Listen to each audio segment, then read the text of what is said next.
שלום לכולם, ברוכות הבאות לעיניים על עזה, ההתכנסות היומית שלנו שהיא חיבור בין מחאה ולמידה.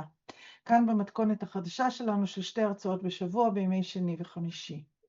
היום אנחנו מארחים את אורי גלעד, העומד בראש צוות עדויות בפרויקט הגדול של דוקטור לי מרדכי שהיה אצלנו בתחילת הסדרה שלנו. באופן ספציפי, הצוות של אורי אוסף, מקטלג ומפרסם עדויות של עובדי רפואה בינלאומיים, בייחוד רופאים שהתנדבו לשרת בעזה במהלך השנתיים האחרונות. אורי ידבר איתנו על תוכן העדויות ששמע וגם על חשיבותה של העדות ושימורה. כנהוג אצלנו, אורי ידבר במשך 8 דקות, ואחר כך נפתח את הדיון, אפשר יהיה לשאול שאלות בצ'אט. אורי, תודה רבה שהצטרפת אלינו, הבמה שלך. תודה רבה, אני אשתף את המצגת שלנו, שנייה. אני אפתח להקריא ציטוט מתוך אחת העדויות. ולמעשה רוב ההרצאה שלי תהיה לחשוף אתכם לקטעים מהעדויות. זאת עדות של טניה חאג' חסן בפני עצרת האו"ם, או אחת הוועדות שלהם. עמר בן ה-13, שסבל מטראומה קשה בצוואר לאחר שביתו הופצץ, והמשיך לקרוא לאחותו. הוא לא זיהה שהיא הילדה במיטה שלידו, כי היא נחוותה עד לבלי הכר. כשהיא מתה, עמר נותר היחיד ממשפחתו ששרד. אני זוכרת את מבטו הריק ואת קולו הרך לוחש לי באוזניי, הלוואי והייתי מת איתם. כל מי שאני אוהב נמצא בגן עדן. אז אני מתנדב בארגון שנקרא נושאי עדות עזה, אני לא ארחיב כי אין לנו הרבה זמן, אבל ההתארגנות הזאת היא נוסדה על ידי דוקטור לי מרדכי, שהתחיל מלכתוב מסמך על המלחמה, אבל היום הפעילות היא יותר נרחבת, יש צוות של בלוג, יש צוות של ארכיון, יש צוות של עדויות שאותו אני מרכז, ויש צוותים נוספים שיעלו בהמשך לגבי מפות, לקסיקון, מערכי שיעור וכדומה. בפרויקט פעילים כרגע 120 מתנדבים, ופה זה האתר שלנו. קצת על פרויקט העדויות, התחלנו לעלות עדויות לפייסבוק באוגוסט, ועלינו כאתר בספטמבר, כרגע נמצאות באתר 70 עדויות בעברית ובאנגלית, מתוכם 62 עדויות מצולמות עם 13.5 שעות בערך של עדויות, ו54 עדים. כרגע אנחנו עובדים על עוד גל של 30-35 עדויות שיעלו, אני מקווה, בשבועיים הקרובים. מה החשיבות שאנחנו רואים ככה בגדול בעדויות? כרגע אנחנו מרכזים עדויות של רופאים בינלאומיים, אנחנו מתפתחים לעוד סוגי עדויות, אבל כרגע מה שעלה זה אנשי צוות רפואי בינלאומי שנכנסו לעזה. החשיבות של העדויות האלה הם, לא הותרה במהלך המלחמה כניסה של עיתונאים בינלאומיים לרצועה, למעשה הצוותים הרפואיים שנכנסו הם פחות או יותר הגורמים הבינלאומיים היחידים שיכולים לתת קול מתוך הרצועה על מה שהם רואים. עכשיו הרופאים עובדים בבתי חולים, אז הם מה שנקרא נחשפים ישירות ובצורה הכי ברורה לפגיעה בחפים מפשע, שלפי העדויות מרביתם נשים וילדים, אז גם כדי להגיע לעדויות האלה ולשמוע אותם בצורה מפורטת הם כתובת טובה, וכגורמי רפואה הם נותנים לנו פרספקטיבה על המצב ההומניטרי, על חסימת סיוע רפואי, על ערבה, על תת-תזונה, על הרס מכוון של מערכת בריאות, והקריאה המצטברת בכלל העדויות בעצם נותנת לנו תמונת מצב של מעבר לפגיעה בחפים מפשע, אנחנו רואים תמונת מצב של הכחדה של התנאים לחיים, תנאי האפשרות לחיים במרחב הזה במהלך המלחמה. אז זה ככה הצגה כללית, ובמעט הזמן שנותר לי אני אקריא קצת מהעדויות, ואם יהיה זמן גם אסכם. אז לגבי פגיעה בחפים מפשע, יש לנו פה עדות של דוקטור מרק פרלמוטר, יש 2 ילדים שיש לי את התמונות שלהם, בעדות עצמה הוא גם הראה את התמונות, שנורו בצורה כל כך מושלמת בחזה, שלא יכולתי למקם את הסטטוסקופ שלי על הלב שלהם בצורה מדויקת יותר, וישירות בצד הראש, אצל אותו ילד. אף פעוט לא נורא פעמיים בטעות על ידי הצלף הטוב בעולם, אלה יריות בדיוק רב. דוקטור חאלד דוואש, מנתח בריטי, מספר על, יש גם ילדים שפגשתי, שאיבדו את כל משפחותיהם. פגשתי 2 או 3 מהם בזמן שהסתובבתי בבית החולים. האינסטינקט שלי היה לא להאמין, זה לא יכול להיות באמת שאיבדת את כל מי שהיה לך. ושם הייתי צריך להזכיר לעצמי איפה אני נמצא. הייתי בעזה וזה קורה על בסיס יומיומי.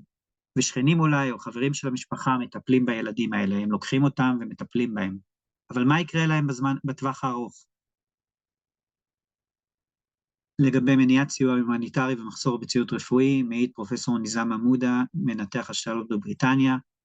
אני זוכר מוצא שבת אחד שניתחתי ילד בן 8 שדימם למוות, וביקשתי מטוש, והם אמרו, אין יותר מטושים. היו לנו ניתוחים שבוצעו בלי כפפות סטריליות, בלי חלוקים סטרילים, היה לנו מחסור בציוד בסיסי. ביצעתי קטיעות גפיים על אנשים שנאלצו לקחת פרצטמול אחרי הניתוח כמשכך כאבים. הסיוע הרפואי הזה ישב בגבול ולא הורשה להיכנס, לא הורשנו לקחת שום ציוד רפואי מלבד מה שלשימוש אישי. אז זה ככה רק דגימה קטנה, והעדויות האלה גורמות להם לצאת באיזשהו קול כלפי העולם, ועל האחריות של העולם יש לדבר הזה, ואני מקריא מתוך העדות של טניה חשחשן באום. מה נותר לומר שיכול להניע אנשים לפעולה? מה נותר? איך בכלל נוכל להתחיל לבטא את מה שראינו? אני זוכרת את שתיקתה של האישה שהובאה לבית החולים פצועה, בואה במבט ריק וחסרת יכולת לדבר. היא ילדה שבוע קודם לכן. היא לא הצליחה למצוא את תינוקה בן 7 הימים. גם התינוק וגם הפעוט שלה נלכדו מתחת להריסות. אין מילים שיכולות לתאר כראוי את הכאב והרשע של האלימות הזאת. אין מילים. התקדים שנוצר בעזה הולך להתפשט בכל רחבי העולם. זה מסמן את קיצו של שלטון החוק, וכפי שאמר מנתח מתנדב, כשהייתי בעזה הרגשתי כאילו זו הקדמה לסוף האנושות.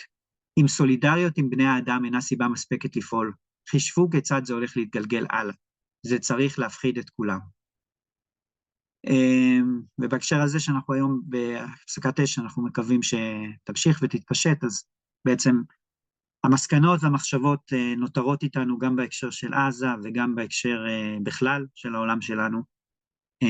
ועוד דבר שאני רוצה להוסיף, ובזה אולי אני אסיים, שטניה חשחשן עצמה, כשהיא יושבת באום ומעידה, היא אומרת, זה בכלל לא מצב תקין שאני כגורם בינלאומי צריכה להיות הגורם האמין שאתם מקשיבים לו. כאילו, צריך להקשיב לעזתים עצמם. יש הרבה עדויות שיוצאות משם, ויש גם עדויות שלא נשמעות משם, כי אין גישה ולא רוצים לשמוע. ואז בעדות שלה, היא מבקשת מאנשים שהיא בקשר איתם, שהתנדבה איתם, לכתוב להם מה הם רוצים להגיד לאום. ואני אקריא את אחת העדויות של סעיד, אח ברצועת עזה, שכתב לה, והיא מקריאה את זה באום. אנחנו נקברים, כל דקה אנחנו נקברים, כל דקה אנחנו נעלמים, כל דקה אנחנו נחטפים. אנחנו חווים דברים שהמוח אפילו לא יכול להבין. אנחנו מתים ולא מוצאים אף אחד שיקבור אותנו.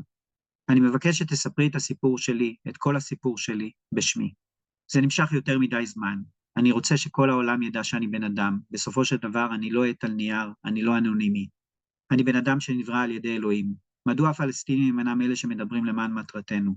מדוע אנחנו לא שם ואיננו מסוגלים לדבר? העם הפלסטיני, העם בעזה. מדוע לא אני? מדוע לא השכן שלי? מדוע לא הקולגה שלי? אז בהקשר הזה, קראנו את זה הרבה בעדויות, את העמדה הזאת, ומה שנקרא, אנחנו מנסים להסיק מסקנות, ואחד הפרויקטים שאנחנו מתחילים עכשיו, בתור התחלה, זה פרויקט של עדויות של צוותים רפואיים מתוך עזה, ובהמשך, אולי נתפרס גם לעדויות כלליות מתוך עזה. אם עוד נותר לי שנייה לסיום, אז אני רק אסכם, שאנחנו מודעים לזה שהעדויות קשות לצפייה, גם העדויות שבחרתי פה הן מה שנקרא לא הכי קשות, כי בכל זאת אני לא רוצה להכביד, אבל מעבר לזה שאנחנו תרגמנו אותנו, חשוב לנו להגיד שמבחינתנו אל תקראו את מה שתרגמנו, לכו לעדות המקורית ותצפו בה, יש לזה ערך גדול, לצפות ברופאים, בסערת רגשות שלהם, בטון, באכפתיות האינסופית שלהם, לאנשים שהם הגיעו מהקצה השני של העולם, לנסות למלא את השליחות שלהם, להיות רופאים, לטפל בכל אדם שזקוק לעזרה רפואית. אז כן, נשמח שתעברו על המאגר שלנו, אבל אם יש עוד קצת זמן, נשמח שגם תצפו בעדויות שמעניינות אתכם. ובהקשר הזה המקום שלנו הוא מקום צנוע, אנחנו, כמו שם הפרויקט שלנו, נשים את העדות, העדות קיימת, אני מניח שכולכם יודעים אנגלית, ויכולים לצפות, והמעשה שלנו של התרגום וההנגשה הוא מה שנקרא, לשאת עוד קצת כדי להעביר אותה הלאה, וברגע שכל אחד מכם גם קורא את העדות וגם נחשף עליה, הוא בעצם חובר אלינו ולוקח חלק מנשיאת העדות, וזאת ההזמנה שלנו אליכם ולכל מי שנחשף לפרויקט. תודה רבה מאוד. לך, גם על העבודה, גם על ההרצאה, וגם על זה בעצם שאתה מאפשר לנו, כמו שאתה אומר, לשאת עדות יחד איתכם. אני שמתי בצ'אט למי שמעוניין את הלינק לאתר עם הפרויקט ועם העדויות שאורי העביר לי קודם, אז זה נמצא עכשיו בצ'אט, אז אנחנו נעבור עכשיו לשאלות. שואל עידו, הוא אומר, תודה על העבודה החשובה שלכם.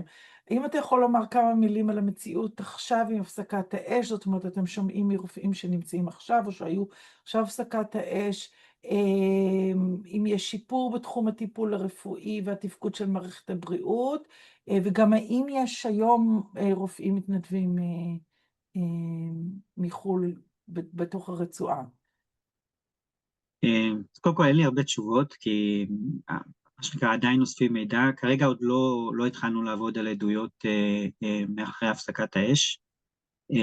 אני די בטוח שרופאים ימשיכו להגיע, הרבה מהרופאים שפרסמנו עדויות שלהם היו מגיעים לעזה גם לפני, והם מין רופאים כאלה שמגיעים לאזורי משבר ולאזורים שצריכים ללמוד, והם עשו את זה גם לפני, אז אני מניח שגם הגיעו אחרי.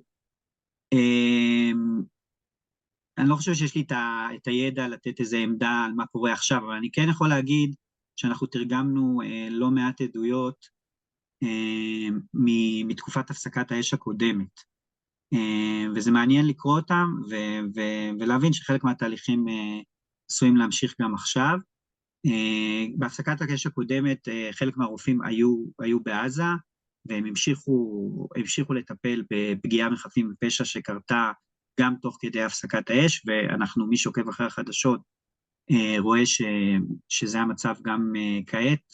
כמובן יש פחות אירועים, אבל עדיין יש אירועים, וכך זה היה גם בהפסקת האש הקודמת.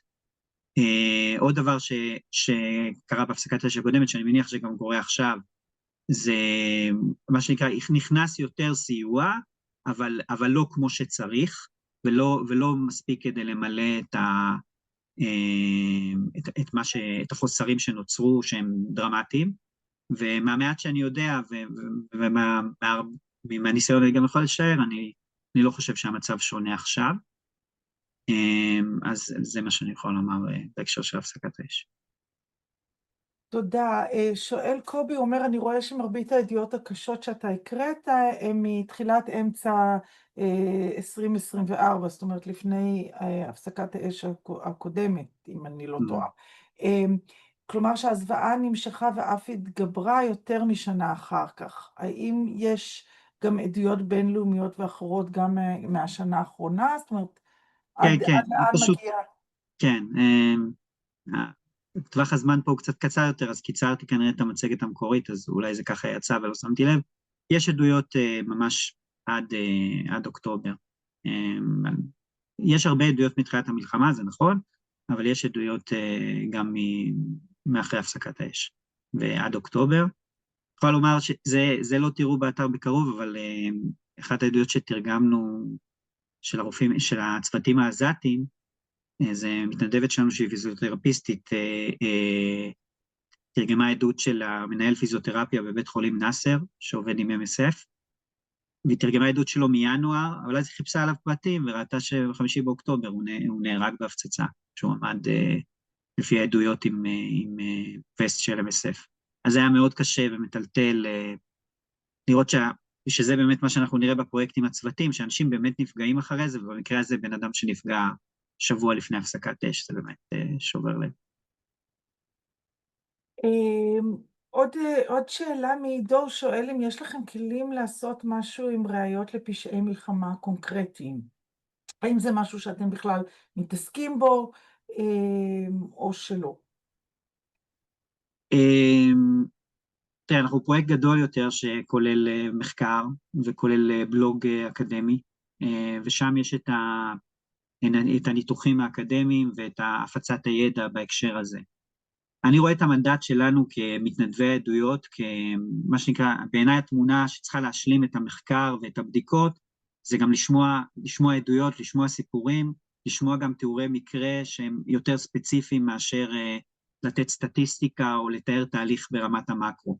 אני חושב שזה מאוד חשוב בהקשר של חשיפת הידע, גם בארץ וגם בעולם. אז בגדול צוות עדויות מתמקד ביותר בלהביא לכם את העדויות, העדויות מדברות על פשעי מלחמה, חלק מהרופאים מביעים דעה בהקשר הזה, ואנחנו לחלוטין מתרגמים גם את העמדה, והעמדה היא משכנעת, כלומר, רבים מהרופאים, חלקם פשוט מתארים נקודתית מה שהם ראו, אבל חלקם מביעים עמדה, והעמדה הזאת היא משכנעת. אז אני אוהב להתייחס למה שהעיד פרופסור ניסם עמודה, ששאלו אותו, אני לא זוכר אם שאלו אותו אם זה רצח עם, או אם זה פשעים נגד רשות, אבל אחד מהשניים, הוא אמר, תראו, אני לא מומחה למשפט בינלאומי, אבל מהמעט שאני יודע, ומה שנחשפתי, אני לא יודע איך אפשר להתייחס לזה אחרת. אז לי באופן אישי, כשאני קורא את העדויות, זו התחושה שעולה. אבל המטרה של העדויות היא לא להכיל בכפית, אלא להיחשף לקול שמגיע. יש כאן שאלה או בקשה מיואל, שאני מבינה שהוא עובד איתך, לדבר אולי או להגיד כמה מילים על התרגום לשפות נוספות, למשל ערבית. כן, אז אני יכול להגיד, אני אשמח שיואל ידבר, אבל אני יכול להגיד שהצוות שיתרגם עדויות של צוותים מעזה, אז גייסנו דוברי ערבית, באופן יהודי לעניין, ורובו מורכב, כאילו, רובו ככולו מורכב מדוברי ערבית, וכן, אז אנחנו נהיה ערוכים לתרגם גם עדויות בערבית, למרות שחלק מהעדויות גם מתוך עזה, חלק גדול, הוא באנגלית, פשוט צריך לקרוא אותו. לא, אבל אני חושבת שכתוב שגם עדויות לתרגם לערבית, זאת אומרת, תרגום... זה נושא שעדיין לא הפך עדיין לא קרה, אבל זה נושא שבוחנים אותו. ברגע שיש לנו מתרגמים לערבית, אז יכול להיות שגם זה יהיה בכיוון ההפוך, אבל זו החלטה שעוד לא קיבלנו. הצורך במתרגמים ודוברי ערבית הוא גדול מאוד, ואם יש בקהל מי שמעוניין, אז זה מאוד יעזור. שואלת צנעית היא מדברת, ואולי נחבר את זה לשאלה של לידו, לאחר מכן, על להביא את הדברים האלה לידיעת האקדמיה, שהרבה פעמים מתכחשת לחלק שלה ברצח עם, בדברים, ובוודאי ובוודאי לממסד הרפואי הישראלי, הרי ואחרים. האם יש לכם דרך להביא את הדברים? האם אתם עושים מאמצים כדי להביא את העדויות האלה בגדול, אנחנו באים שמזמינים אותנו, להבנתי יש הקשר, כאילו, אקדמי למפגש הזה, וכבר נכחתי במפגש של התארגנות רופאים, ואנחנו בקשר שוטף עם רופאים שפעילים, אפילו פעילים מאוד בהתנגדות למצב, ורופאים למעשה רופאה, דוקטור מיכל פלדון כתבה טקסט מבוא לעדויות, וגם אנחנו בקשר כאילו מסוים, היא בקשר עם חלק מהרופאים, לי מרדכי בקשר עם חלק מהרופאים שמעידים, אז אנחנו כן, יכולים אולי לעשות יותר, אבל אנחנו מופיעים ומדברים, ואנחנו עושים מאמץ לגדול בהפצת העדויות שלנו, אז יש לנו פרופילים ברשת, אנחנו אחת לשבוע בימי רביעי מעלים עדות, אנחנו עובדים עכשיו גם על סרטון פרומו לאתר, שאני מאמין שיעלה בשבוע שבועיים הקרובים, ונשלח לכם גם ותוכלו להפיץ. אבל כן, יכול להיות, שוב, אני גם רק מנהל את הצוות שלי, אז יכול להיות שיש עוד פעילויות בפרויקט שאני לא מודע להם, אבל בגדול הפרויקט, עד כמה שאני יודע, מאוד פתוח לשיתופי פעולה, ונבנה מתוך שיתופי פעולה עם הרבה פעילים קיימים, שיש ללמוד ממה שהם עושים, וכנ"ל עם ארגונים קיימים. אם תרשה לי שאלה אחרונה שאני שואלת אותה, וזה איך אתה רואה, אתה באופן אישי, או אתם באתר, את המקום של העדויות האלה בעתיד לבוא? זאת אומרת, איזה מקום, בעצם אני שואלת למה? למה לעשות את זה? מעבר לחשיבות בלשאת עדות, האם אתה רואה חשיבות בעדות בפעולה של ריפוי, של תיקון, של הכרה, שצופה פני עתיד?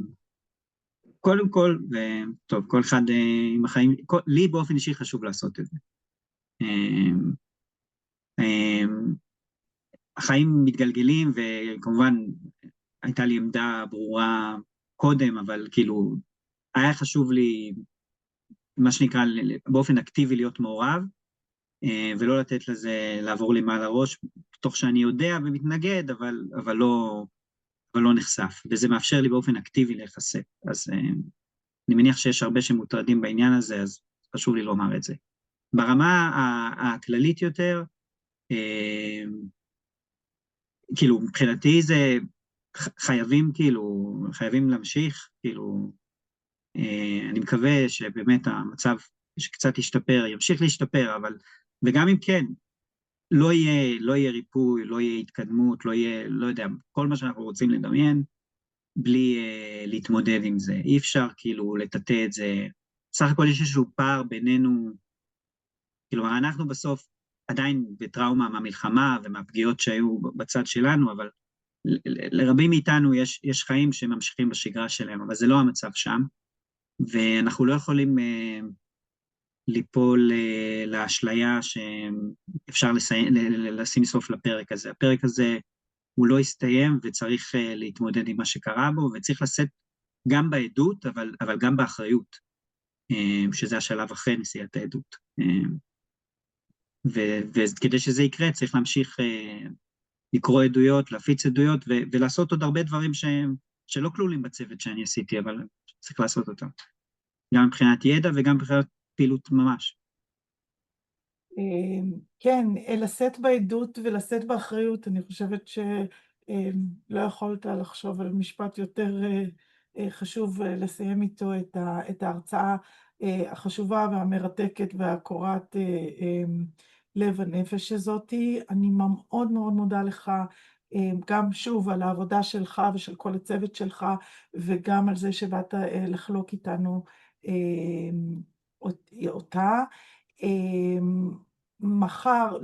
ביום חמישי תהיה כאן הרצאה שנייה שלנו להשבוע, נארח את המשורר, האינטלקטואל, החוקר והעיתונאי לשעבר, מרזוק חלבי, שינסה להפנות מבטנו אל מה ששוכן מתחת להריסות של עזה. תודה רבה אורי, תודה רבה לכולכם שהייתם איתנו, להתראות. תודה רבה.